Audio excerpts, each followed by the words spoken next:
আপনাদেরকে যখন আমরা গিয়ে বলি যে এই খুনিদেরকে কারা ছাড়াইলো, আপনি হাসতে হাসতে বলেন যে বাবা এইটা কেমন কথা, এর দায়িত্ব তো আমার না।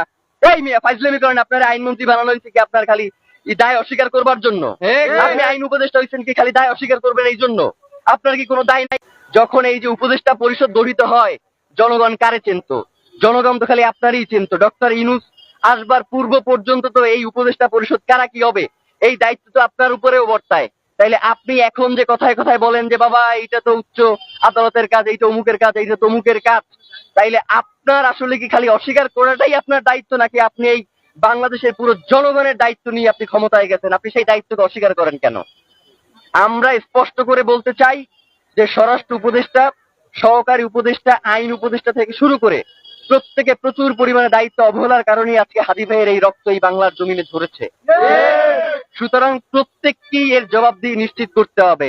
গতকাল থেকে গুঞ্জন শুনতেছি যে স্বরাষ্ট্র উপদেষ্টা নাকি পদত্যাগ করবে। ফাইজলামি করেন মিয়া, বুইরা ভাম কোথার জানো ফাইজলামি করতে আসেন, মানে সারাক্ষণ খালি ভেটকাইতে আছেন। আপনাকে কি পদত্যাগ মানে হচ্ছে আপনি কোনো কিছু পারতেছেন না, আস্তে কইরা চুপচাপ চলে যাবেন, এই জন্য কি আপনার স্বরাষ্ট্র উপদেষ্টা বানানো হয়েছে? ওই জায়গা দিয়ে আপনি লড়তে পারবেন না। আপনার পুরো এই ঘটনার সাথে কারা কারা জড়িত এইটা নিশ্চিত কইরা আপনি এইখান থেকে যাইবেন, আপনি কোনো জায়গায় যাইতে পারবেন না। মানে হইলো যাইয়া আপনি যাবেন, কোনো সমস্যা নাই, তার আগে বলবেন যে আপনার কে বাধা দিছে এই দায়িত্ব পালন করতে, আপনি কার কার জন্য এই দায়িত্ব পালন করতে পারেন নাই, কে এই খুনের তদন্ত করতে আপনার বাধা দিছে, সব কথা বইলে দিয়া এরপর আপনি যাইতে হবে। এছাড়া আপনার যাওয়ারও কোনো সুযোগ নেই। এবং ডক্টর ইউনূসকেও আমরা বলতে চাই যে বাংলাদেশের জনগণ আপনাকে প্রধান উপদেষ্টা বানাইছে এই জনগণের স্বাধীনতা সার্বভৌমত্বের মাঠে। আপনি বলেছেন যে আপনি শরীফ ওসমান হাদিকে ধারণ করেন, কিন্তু একবারের জন্য আপনি জানাজার ময়দানে বলেন নাই যে খুনের বিচারের ব্যাপারে আপনি কি করবেন। মানে এই যে এত বড় একটা হত্যাকাণ্ড হইলো, এর বিচারের জন্য আপনি কি কি পদক্ষেপ নেবেন সেইটা আপনার মুখ থেকে আমরা শুনতে পারি নাই। মানে আপনার যে অসহায়ত্ব সেইটা আমরা দেখতে পাই। আপনি আসলে কিসের কারণে অসহায় সেইটা আমরা জানতে চাই। আপনাকে কে অসহায় করে তুললো এইটা আমাদের কাছে আপনার জানাইতে হবে। মানে এইটা না জানাইয়া তড়িঘড়ি করে নির্বাচন দিয়ে এরপর আপনি চলে যাবেন, এইটা হবে না। নির্বাচনের আগে বিচার নিশ্চিত করতে হবে, এরপর নির্বাচনের আগে মানে বাংলাদেশের জনগণ শুধুমাত্র ওই সবসময় স্থিতিশীলতা রক্ষার জন্য রক্ত দিয়ে যাবে, এই ভুংতুম শেষ, এইগুলা চলবে না। এখন থেকে রক্ত দিব না। প্রয়োজনে যারা আমাদের ভাইকে হত্যা করছে, গুম করছে, খুন করছে, আপনারা যদি এই দায়িত্ব পালন করতে না পারেন, বাংলাদেশের জনগণ কিন্তু রক্ত নেওয়া শুরু করে দেবে। রক্তপাত একবার শুরু হয়ে গেলে এটা কিন্তু আপনারা থামাইতে পারবেন না। সুতরাং আপনাদেরকে হুঁশিয়ারি করে বলতে চাই যে অতি দ্রুত ওসমান হাদির খুনের সাথে যারা জড়িত তাদেরকে দ্রুত গ্রেফতার করেন।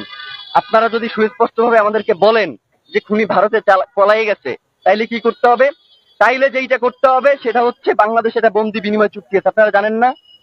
এই যে উলফা নেতাদেরকে যে বন্দি বিনিময় চুক্তির মাধ্যমে ভারতে পাঠানো হয়েছে, আপনারা দেখেন নাই? উলফা নেতারা খালি বাংলাদেশ থেকে ভারতে পাঠানো যায়, ভারত থেকে দিল্লির ওই কুত্তা শেখ হাসিনারে বাংলাদেশে আনা যায় না।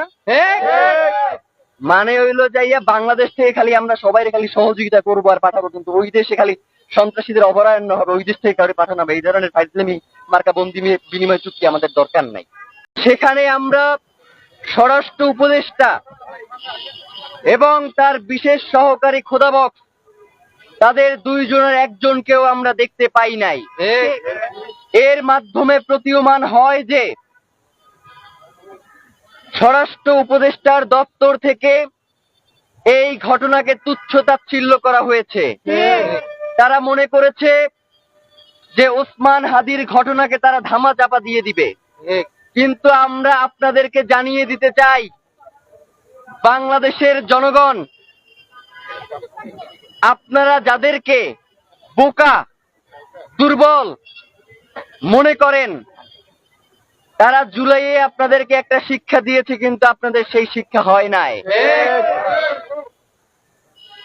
5 তারিখ থেকে 20 তারিখ পর্যন্ত বাংলাদেশের জনগণের যেই দায়িত্ব ছিল তারা সেইটা পূরণ করতে পারে নাই। আজকে ইনকিলাব মঞ্চ যদি এইখান থেকে ঘোষণা দেয় যে 5ই আগস্ট থেকে 20 আগস্ট পর্যন্ত যেই দায়িত্ব বাংলাদেশের জনগণের ছিল সেই দায়িত্ব আপনারা এখন পূরণ করেন, নিয়ে জানাতে চাই যে আপনারা গতকালকের যেই বিবৃতি দিয়েছেন সেই বিবৃতিতেই আপনাদের চোখে মুখে স্পষ্ট ভেসে উঠেছে যে আপনাদের কাছেই আসলে এর কোনো সুস্পষ্ট ব্যাখ্যা নাই। আপনারা এক এক সময় এক এক ধরনের কথা বলছেন। এই বলছেন খুনি ভারতে পালিয়ে গেছে, আবার এই বলছেন যে খুনি দেশে আছে। বাংলাদেশের গোয়েন্দা সংস্থার আসলে কাজ কি? ট্যাক্সের টাকায় বাংলাদেশের সব থেকে গুরুত্বপূর্ণ জায়গাগুলোকে দখল করে আরামায়েশ করার জন্যই কি আপনাদেরকে জনগণ এখানে বসিয়ে রেখেছে? আপনারা যদি ওসমান হাদির মতো এত গুরুত্বপূর্ণ বাংলাদেশের স্বাধীনতা সার্বভৌমত্বের প্রতীক জুলাই জজবার প্রাণ শহীদ ওসমান হাদির খুনের ঘটনাকে যদি এইভাবে তুচ্ছ তাচ্ছিল্য করেন, যারা বাংলাদেশের জনগণের জীবনকে জাহান্নাম বানিয়ে দিতে চান, বাংলাদেশের জনগণ যতক্ষণ পর্যন্ত আন্দোলনে রয়েছে আপনারা কোনো শান্তিতে থাকতে পারবেন না। বাংলাদেশের জনগণ আপনাদের জীবনকেও জাহান্নাম বানিয়ে ছাড়বে। আমরা বলতে চাই, আমরা যেই দুইটা দাবি জানিয়েছি, আপনারা এখন পর্যন্ত খুনি কোথায় রয়েছে? আপনারা খুনির ড্রাইভারকে গ্রেফতার করছেন, খুনির ড্রাইভারকে আপনারা গ্রেফতার করতে সক্ষম হন নাই। খুনির যে পিতামাতা রয়েছে, খুনির শ্যালক রয়েছে, এক এক সময় এক একজনকে উঠিয়ে নিয়ে আসেন এবং বলেন যে তারা আমাদেরকে পর্যাপ্ত তথ্য সরবরাহ করতে পারছে না। মানে গোয়েন্দা সংস্থা এবং যারা হচ্ছে তাদেরকে জিজ্ঞাসাবাদ করেন, আপনারা বলেন যে তারা সর্বোচ্চ তথ্য সরবরাহ করতে পারছে না, এবং আপনারা গুলি করা পরবর্তী সময়ে আমাদের কাছ থেকে তথ্য নিয়ে খুনিকে নিশ্চিত করবার চেষ্টা করেন। আপনাদের কাছে সেই ক্যাপাসিটিও নাই যে খুনিকে কিভাবে চিহ্নিত করা যায়। যতক্ষণ পর্যন্ত আমরা ইনকিলাব মঞ্চের পক্ষ থেকে আপনাদেরকে খুনিকে চিহ্নিত করে না দিতে পারছি, ততক্ষণ পর্যন্ত আপনারা খুনিকে চিহ্নিত করতে পারেন নাই। এবং পরবর্তী সময়েও আমরাই আপনাদেরকে বের করে দিয়েছি যে এই খুনের সাথে কারা কারা জড়িত রয়েছে, আপনারা বের করতে পারেন নাই। তাহলে তো এই গোয়েন্দা সংস্থা রাখবার কোনো দরকার নাই। ইনকিলাব মঞ্চকে বাংলাদেশের গোয়েন্দা সংস্থার দায়িত্ব দিয়ে দেন। যেহেতু সব কাজই ইনকিলাব মঞ্চেরই করা লাগতেছে, গোয়েন্দা তথ্য সরবরাহ থেকে শুরু করে সকল কাজ যদি ইনকিলাব মঞ্চই করে, তাহলে এই গোয়েন্দা সংস্থাগুলোকে বসিয়ে রাখবার তো কোনো দরকার নাই। আমরা দ্বিতীয় দাবি জানিয়েছিলাম যে সিভিল মিলিটারি ইন্টেলিজেন্সের মধ্যে ঘাপটি মেরে বসে থাকা আওয়ামী দোসরদেরকে চিহ্নিত করে আপনারা গ্রেফতারের আওতাধীন করেন। দ্বিতীয় নাম্বার দফা আপনারা কোনো উচ্চারণই করেন নাই। মানে কি ফাইজলামি নাকি? মানে বাংলাদেশের জনগণ, কোটি কোটি জনগণ আপনাদেরকে দুইটা দফা দিচ্ছে, আপনারা কোনো তোয়াক্কাই করতেছে না। বাংলাদেশের জনগণ এই সরকারকে টিকিয়ে রাখার দায়িত্ব নেয় নাই। এই সরকার যদি এই বিচার নিশ্চিত না করতে পারে, এই সরকারে থাকবার কোনো দরকার নাই। বাংলাদেশের জনগণ দীর্ঘ 15 মাস ধরে এই সরকারের সকল অন্যায়কে শুধুমাত্র বৈধতা দিয়েছে যাতে জুলাইয়ের এই বিচারগুলো হয়।